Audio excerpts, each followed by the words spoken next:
again in Photoshop CC. This is some information, or some data. Information, Jesus.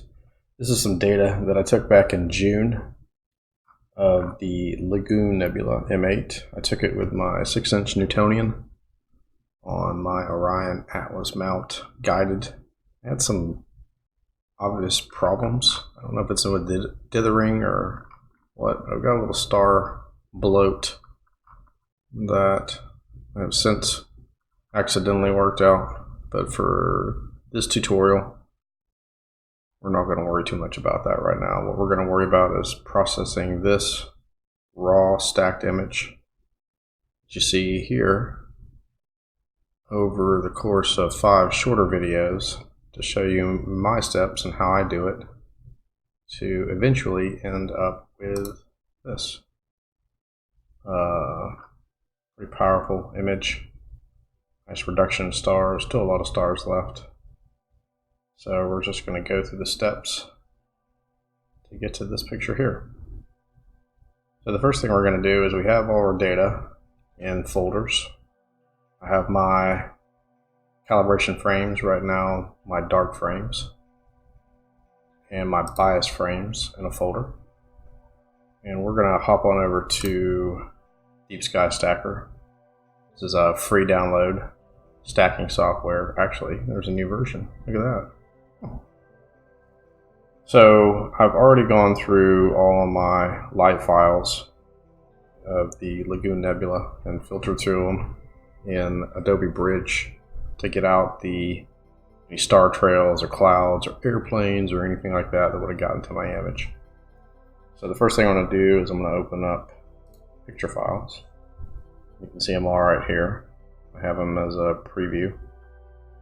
So I'm just going to highlight the first one, scroll down, hold my shift key, click on the last one, that selects them all, and click open. So it loads them all in here.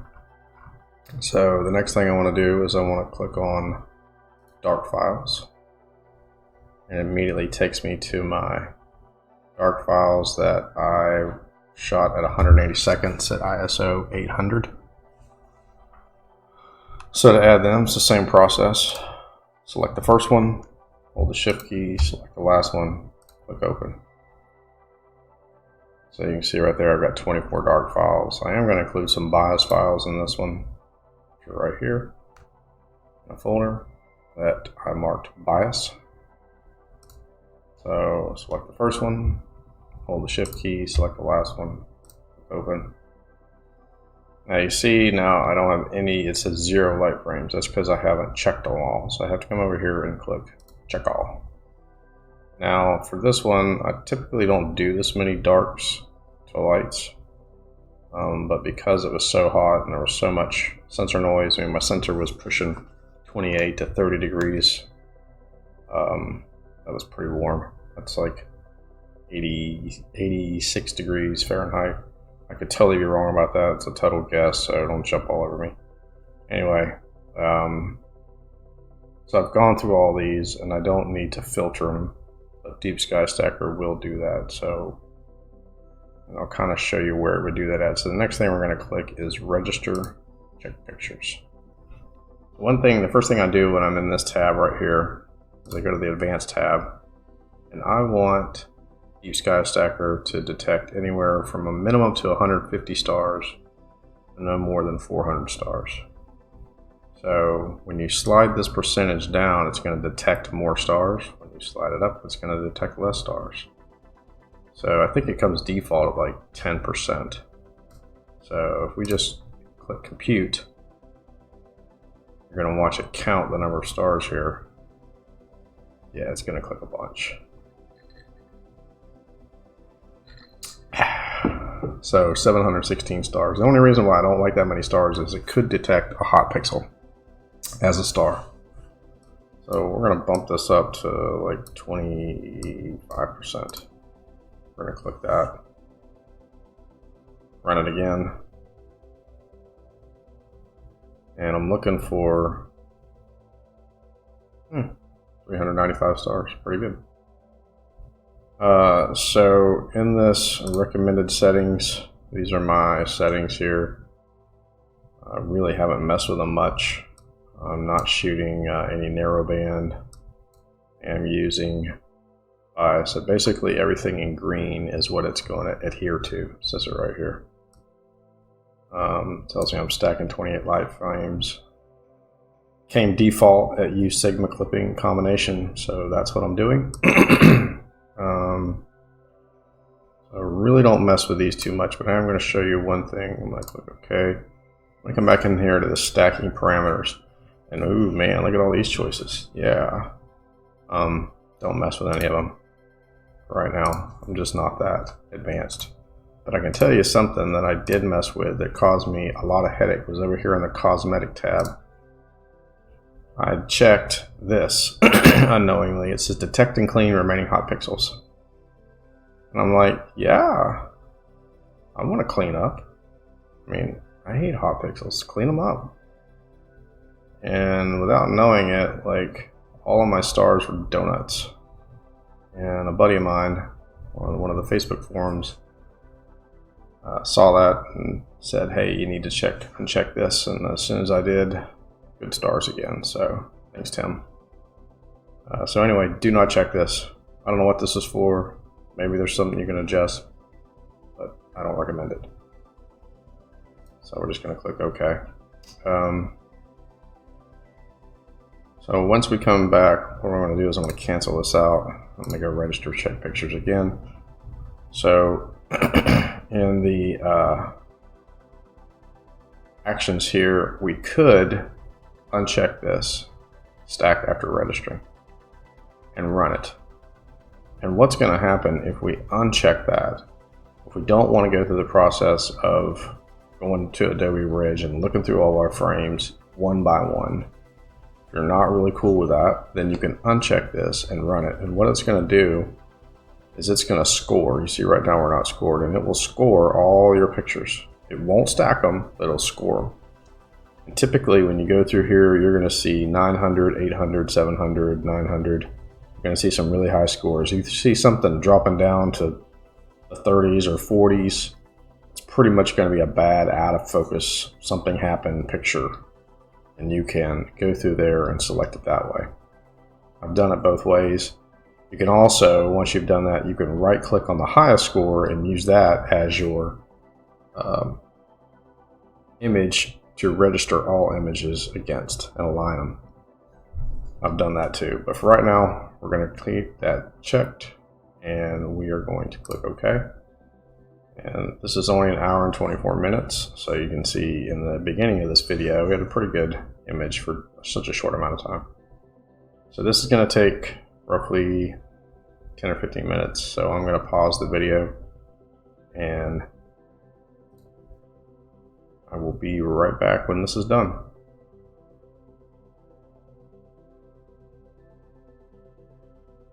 So we are computing our final picture.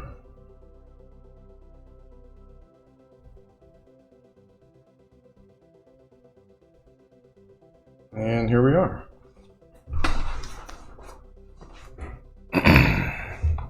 So one thing you're going to notice is the image looks really washed out. And a lot of people say to leave it like that, go into the autosave, because it will autosave a file into a folder where all of your lights are at. But what I found helps some in the processing, or the beginning of the processing, is to align your RGB channels. And also this curve right here, the shape I've adjusted over here in the luminance. So I'm pushing the darkness up to around 80. We're just doing the curve there. So I pushed that to about 75, 80, somewhere in there. I'm just trying to create this shape. It's a good contrast shape for me. The other thing that I want to do in the, oh, sorry about that, the midtones, where you adjust peak, and obviously your highlights. I have those set to about 40, or about 50%. So over here in your RGB levels, I want to push all this data back to just about the bottom of this curve and get a good contrast. I just do that manually. There's no real science behind it. I just line up these channels. It's a little touchy. We're going to obviously adjust it in Photoshop, but I like to start out with them lined up. And then you click apply. You can already see what that's doing to the picture. It's giving you some pretty decent contrast. So even while it's doing that, we can come over here to save picture to file. Pretty much going to take you to the M8 folder, my Lagoon folder. And my practice when doing any of this stuff is to date it 8, 18, 19, and call it what it is, raw stack.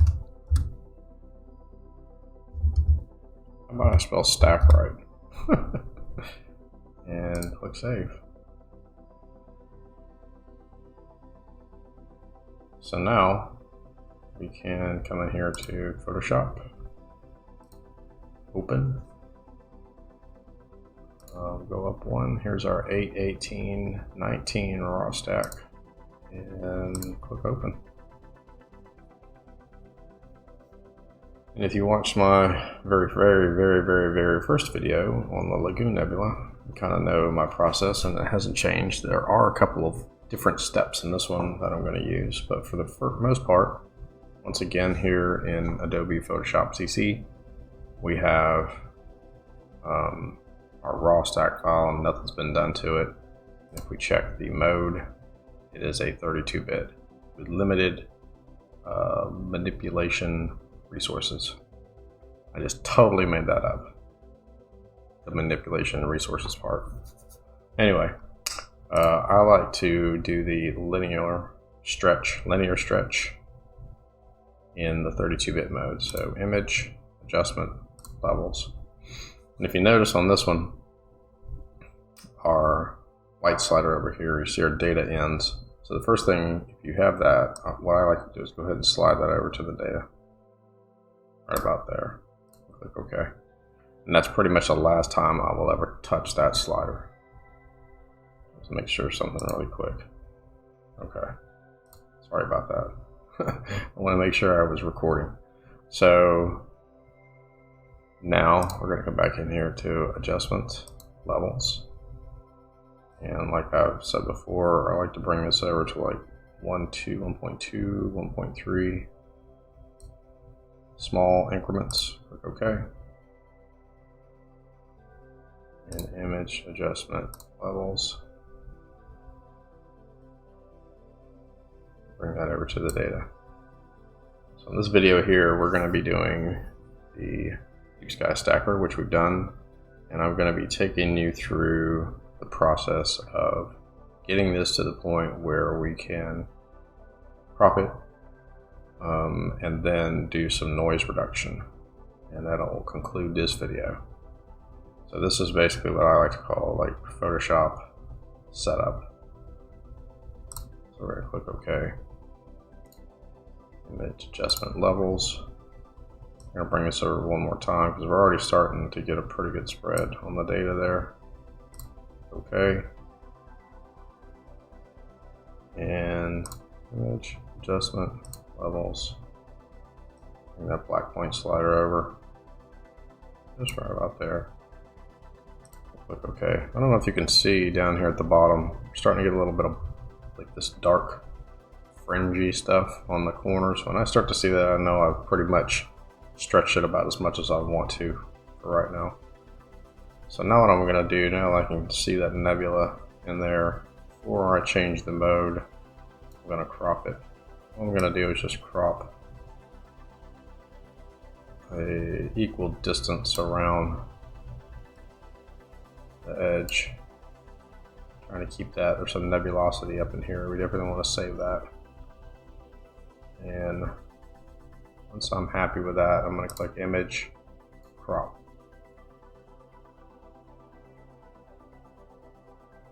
I'm good with that. So now I want to open up the rest of the tools for processing. So mode, 16-bit. Make sure we change the method to exposure and gamma, and click OK. So nothing has really been done to this image, so I just want to save that though in case I need it. And I'm going to duplicate copy by just dragging it down over this little folded page icon here, and when you get over, just let go of your left mouse key and you will create a copy. Now if you can see the data, it's pretty well lined up. Obviously, once again, the red is a lot of the noise, especially on the back side in here. This red that you see is basically this noise level that you see in here. Don't look at my stars, they're hideous. I don't know what happened. Anyway, and all the data is centered up, so we want to come in here to levels and we're going to center it. Or not center it, we're going to move it back over by moving this dark slider over. See that? And click OK. So the first thing I like to do is to get rid of this is to go ahead and try to deal with some of this gradient. You can see I've got really dark corners. It gets brighter as you go in. And now that I can see with this one, it's really easy because the Lagoon Nebula is so bright, so you can already see the shape of it. And once again, we're going to run Gradient Exterminator. It's a plugin added to Photoshop. And even though it's $50, it is well worth it because I use it for every picture I do. So the step for this is grab the lasso tool and come just outside the nebula and just freehand around this thing and back in. So now we've created this border around our nebula, and we want to go in here to select and inverse. So now what that's doing is it's going to have us work on just the outside, the inverse of what we selected. Come in here to filter, RC Astro is our plugin, create an exterminator, setting the details to medium and the aggressiveness to medium, and we're going to click OK. So that evened it out pretty good. And look at our histogram data. It shrunk it way up. So it got rid of a lot of, I don't know how it does it, but it gets rid of a lot of that noise. So select, and we're going to deselect that. So every time we make an action, we want to keep adjusting the background level. Keep creating that contrast so we can see what we're doing. We don't want to slide it all the way over. It's called clipping. We just want to bring it over to the data right there. Okay. Sound like Bob Ross there for a minute. So now that we have that, we want to, next step, we want to clean it up. We want to get rid of this noise. You can see it right in here. Look at that. Horrible, horrible, horrible, horrible. But what we don't want to do when we do a noise reduction, we can also lose a lot of detail. And we don't want to lose any detail right now or ever, but we don't want to sacrifice any detail. What we want to do is try to protect our nebula and our stars. And the way we do that, first let's go ahead and make a copy of that. And we're going to call this noise reduction.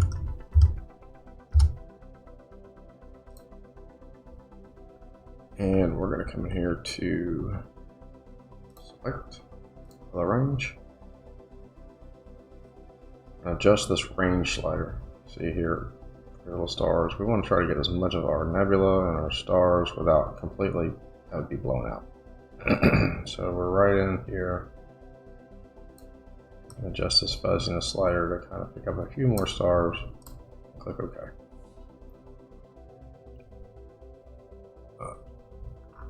So now we've got all these stars selected. but you can see the selection is not quite getting all the star, and it's really jagged. So the way we kind of fix that up is we're going to come in here and we're going to go select, modify, we're going to expand by 2 pixels. And now we're going to go select, modify, feather by 3 pixels. Okay. So we've got our nebula, we've got our stars, and we want to protect them. And for me, the way I do it is I just make a copy of them and I put them on top of everything. And the way I do that is I come in here to layer, new, layer by copy. So down here you see everything we just selected is on this layer.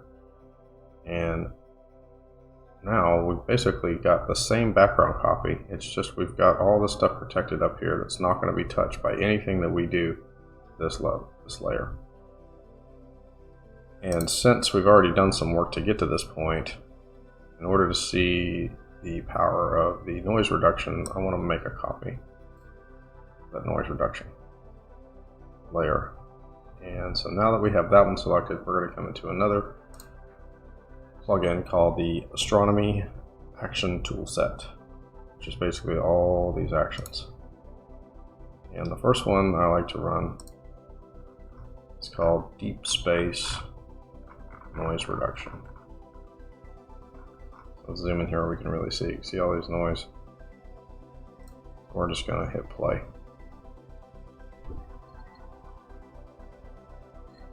I'm going to take a sip of my drink. It's basically doing its thing. This plugin saves so much time. All these steps that you wouldn't have to take. Look at that. Bam, bam, bam, bam. So, before the noise reduction, after the noise reduction.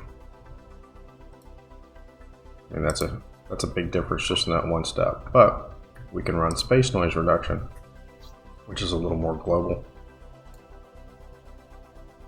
And that's typically how I like to do it. First I like to run deep space, then space.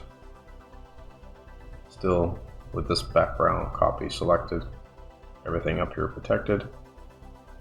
And then once again, let's do the before and after. All that noise gone. One more thing I like to do is come up here to the filter, camera raw filter,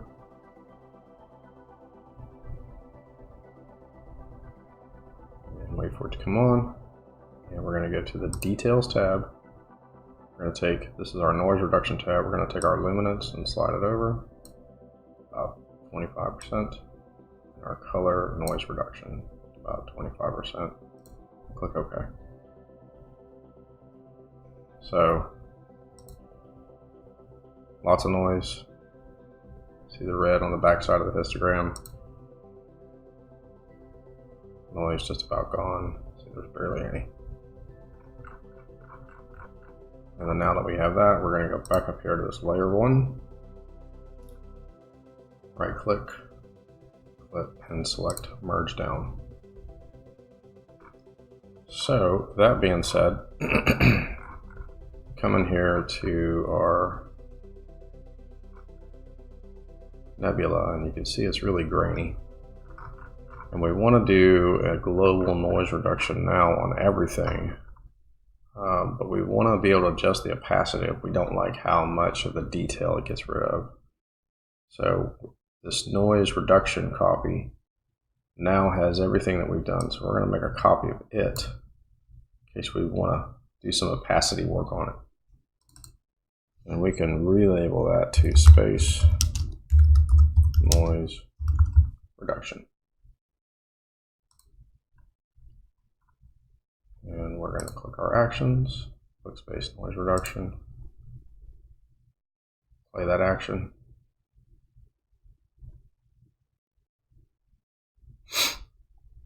Take a sip.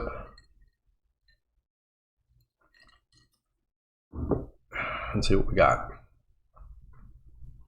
A lot of these actions can take several minutes, so just be prepared. Okay, we're done. So if we come in here, look how much smoother it made this nebula just right off the bat. I really haven't done anything to it. You can even see it in the low, darker areas. See, now we have some highlights and some details in here, and we do lose some of that. You see how we lose a little bit of that? So what we can do is here is our opacity, we can adjust. Anytime I'm doing any opacity changes, I want to drag it all the way down because my eye sees it better applying it as opposed to taking it away. So this would be taking it away, and moving it up would be applying it. So I like to totally take it away and then apply it. So I think with this one, I'm going to deal with 50%. Zoom back out. Like that.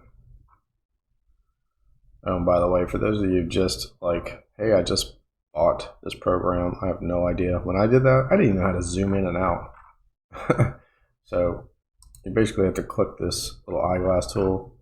You can either hold down on it and zoom it, or click it again, and you can just use your roller until you click another action. That's how I was like literally 6 months ago. Okay, so this is going to conclude this video. We've gone through the Deep Sky Stacker. We basically set everything up. So once I get all this noise reduction done, I like to come in here, click File, and go Save As, and keep the date, and just call this Process 1. Still saved as a tip. Okay, yeah, I know. And there we go. So I hope you watch the next video. Next video is going to be on curves and selective mask. All right. Thanks for watching.